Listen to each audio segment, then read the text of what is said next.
গ্রাম মানেই ভালো লাগা। গ্রামে যেতে কার না মন চায়। তো আমি যখন গ্রামে গিয়েছিলাম এই ভিডিওটা তখনকার, কিন্তু এডিট করা, ভয়েস দেওয়ার জন্য আর পোস্ট করা হয়নি। তাই এখন ভয়েসটা দিয়ে দিচ্ছি। এই তো প্রথম প্রথম দিন বিকেলবেলা মাঠে মাঠে ঘোরাঘুরি করছি। সবাই ধান কেটে নিয়েছে, কেউ কেউ ধান উঠিয়ে রেখে দিয়েছে। সেগুলোকে দেখুন, মাঠের সৌন্দর্য কত! এই অঘ্রাণ মাসের সৌন্দর্য একটা অন্যরকম। এই যে ধান কেউ কেউ কেটে নিয়েছে, কারো কারো ধান এখনো রয়ে গেছে। এই অবস্থা আর কি মাঠের। ওই যে দূরে দেখুন দিগন্ত দেখা যাচ্ছে। আজকে এখানে ওই দূরে একটা পুকুরে মাছ ধরার প্রতিযোগিতা। আমরা যখন এই যে সন্ধ্যায় একটু আগে নেমেছি তখন জানতে পেরেছি, আগে জানলে দেখতে যেতাম। এই তো হাঁটাহাঁটি চলছে, মাঠের সৌন্দর্যটা আপনাদের সাথে শেয়ার করছি। আমার পিছনে দেখুন, এখনকার দিনে মানুষ কিন্তু আর শুধু এক ফসলে সন্তুষ্ট থাকে না। মাঠের চারপাশে অনেক গাছগাছালি লাগিয়ে রাখে। আম গাছ, কুল গাছ। কুল শেষ হয়ে গেছে, কুল কেটে নিয়েছে। এখন আবার আমের সিজন, আমের অপেক্ষায় আছে সবাই। এই যে দেখুন আমার পিছনে অনেকগুলা ধান কেটে রেখে দিয়েছে মাড়াইয়ের জন্য, মাড়াইয়ের অপেক্ষায় আছে আর কি। তো আমি ঘুরে ঘুরে দেখছিলাম মাঠের বিভিন্ন জিনিস। অনেক জায়গায় আবার কৃষকরা অন্য ফসল করার জন্য জমি আবাদ করতেছে। এই যে আবাদি জমিগুলো দেখা যাচ্ছে, দেখেন। গ্রাম মানেই আসলে নানান রকম বৈচিত্র্য, দেখতে এত ভালো লাগে যে বলে শেষ করা যাবে না। এটা হলো একদিনের বিকেল। যেই কয়দিন থাকি প্রতিদিনই আসলে এখানে আসা হয়।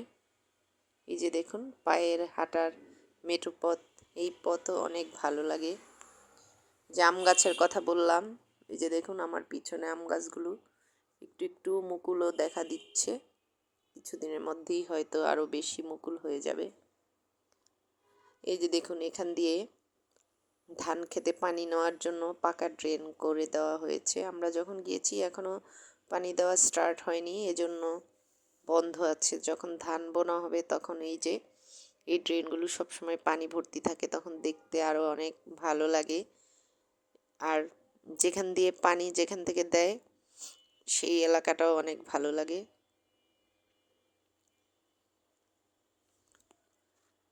এই যে দেখেন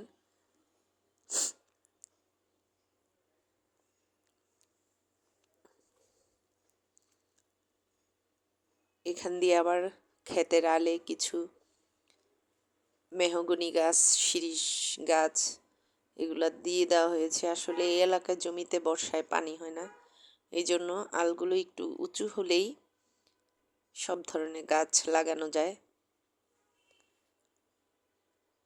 এই যে এটা হলো বাড়ির সাইডে, এখানে কিছুটা গর্ত দেখে একটু পানি জমাট হয়ে আছে।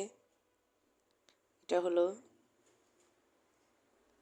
বাড়ির সামনের রাস্তা। বিকেল হলে হাঁটাহাঁটি, সকালবেলা বা বিকেলে হাঁটাহাঁটি করা যায়। ওই যে বাচ্চারা খেলাধুলা করতেছে স্কুলের মাঠের সামনে। এই যে বাচ্চারা খেলাধুলা করতেছে। এই সময়টাই আসলে ভালো।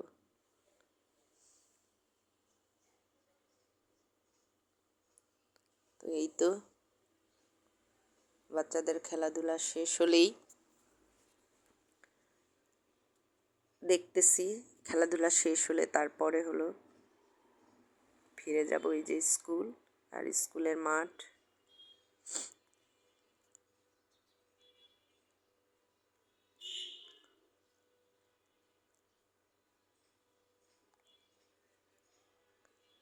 এই যে ব্যাডমিন্টন খেলা এই সময় আসলে এরকম হয়।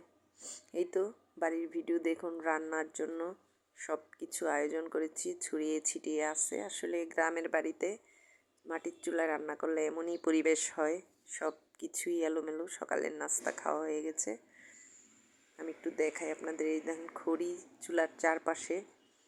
আর এই যে এখন আস্তে আস্তে রান্না চড়িয়ে দিয়েছি, এখানে সিম দিয়ে আলু, মাছ দিয়ে ঝোল। এই যে দেখুন আগুন দেখা যায়। আপু এটা ভিডিও দেওয়ার পরে বলেছিল, আপু চুলায় তো আগুন নাই। আগুন আছে আপু, এখন তো আর আগের দিনের মতো ওই ধরনের চুলা ইউজ করা হয় না যে চারদিকে সব আগুনে কালিতে ভরে থাকবে। এখনকার দিনে তো সবাই এই ধরনেরই চুলা ইউজ করে। তাই আপনার জন্য ওই যে দেখালাম, এই যে আগুন ঠিকই জ্বলছে। এই যে দেখুন খড়ি দিচ্ছি এখান দিয়ে, আর এখান দিয়ে আগুন জ্বলছে। এমনটাই তো হয় আর কি। তো এটা হলো আরেকটা দিন, বিকালবেলা এক বাড়িতে হাঁটতে গিয়েছি, তখন দেখলাম যে ধান মাড়াই চলছে। ওই যে যেই ধানগুলো মাঠে আপনাদের দেখিয়েছিলাম যে কেটে স্তূপ করে রাখা হয়েছে, এই যে দেখুন এখন তারা, মেশিন তো পাওয়া মুশকিল, সবারই তখন কাজ থাকে, পরে মাড়াই করছে।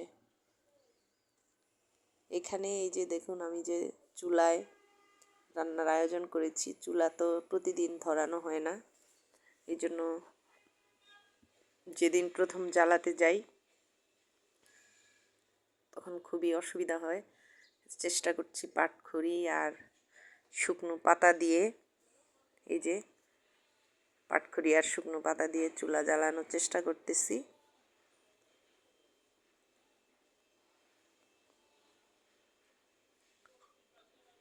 যখন চুলাটা একটু জ্বললো তখন হলো কড়াই দিলাম। আর এই ভিডিওটা এডিট করতে গিয়ে পরে লাগানো হয়েছে, এই যে চুলার ছাইটাই ফেলে সুন্দর করে চুলাটাকে ঠিকঠাক করে নেওয়া হয়েছে। প্রতিবারেই চুলা রেখে চলে গেলে নষ্ট হয়ে থাকে আবার। এই তো আরেকদিন বিকেলবেলা একটু হাঁটাহাঁটি করছি, ছেলেকে বলছিলাম যে একটু ভিডিও ধরে দাও, তো আসলে ওরা কেউই ভিডিও ধরে দিতে চায় না। ওরা ওদের খেলাধুলা, ওদের বন্ধু বান্ধব আসে চলে যায়, একা একা নিজে যতটুকু পারি ধরি। এখন চলছে আসরের পরে মাগরিবের আগে হাঁটাহাঁটি, হাঁটাহাঁটি শেষে একবারে গিয়ে মাগরিব পড়ব। ওই যে পুকুরের ওই পারে ঘাট, পুকুর আমি আরও দু একবার আপনাদের দেখিয়েছি।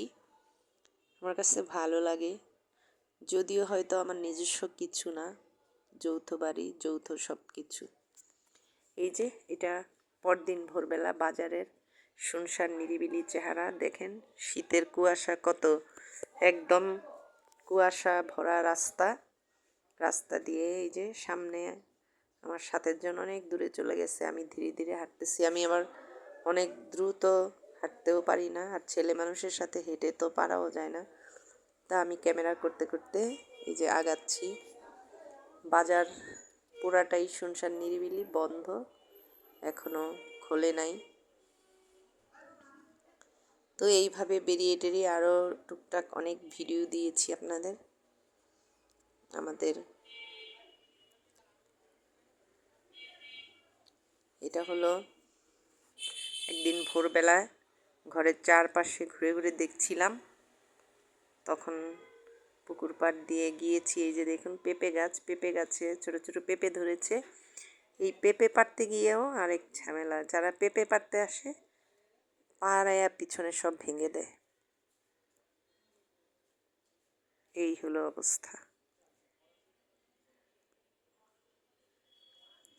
তো সবাই ভালো